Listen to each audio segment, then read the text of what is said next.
Hey y'all, Matt from singletracks.com here with another video review, this time with a 2019 Pivot Firebird 29 that launched earlier this year. It is the long-legged, over 6-inch travel beast on 29-inch wheels that we have been talking about non-stop this past year, and have seen brands releasing left and right. Talking with brand representatives over the past year and hearing from athletes, it's both a consumer and an athlete demand, and 29ers have really found a place on enduro courses. For the newest edition of the Firebird, Pivot went with slightly less travel in the rear, only about an 8mm difference, and it still gets a 170mm fork. The geometry of the Firebird is aggressive and modern. The seat tube is a steep 75.75 degrees and the head angle 65 degrees, and that's both in the low position. In high, it gets about a half degree steeper. I've been riding it for a solid 6 weeks now, and I've developed a few opinions on the bike. First weekend that I had it in, I went down to Taos, New Mexico, and a buddy shuttled my girlfriend and I up to Angel Fire to ride the South Boundary Trail, which is an all-day, still quite a pedally shuttle ride. It really wasn't until the final few miles of the trail that the bike was where it needed to be, and that was on steep,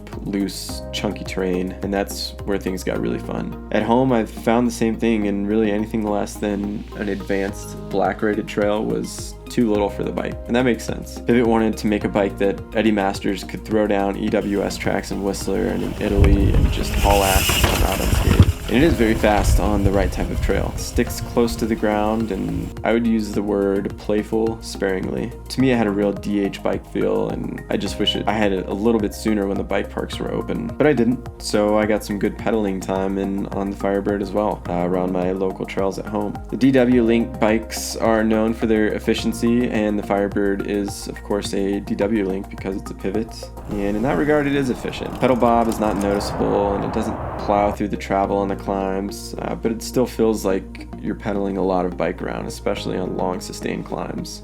The geometry, though, is a definite highlight for climbing. It's almost a 76-degree seat tube angle, and Pivot did change how they measure that after the release of the Firebird. If you want to know more about that, read the full review on singletracks.com. But it is a steep seat tube angle, and it puts you right over the cranks in a very forward position. With how plush the suspension is, I liked climbing over technical rocky bits, and the larger wheels helped put down a bigger contact patch.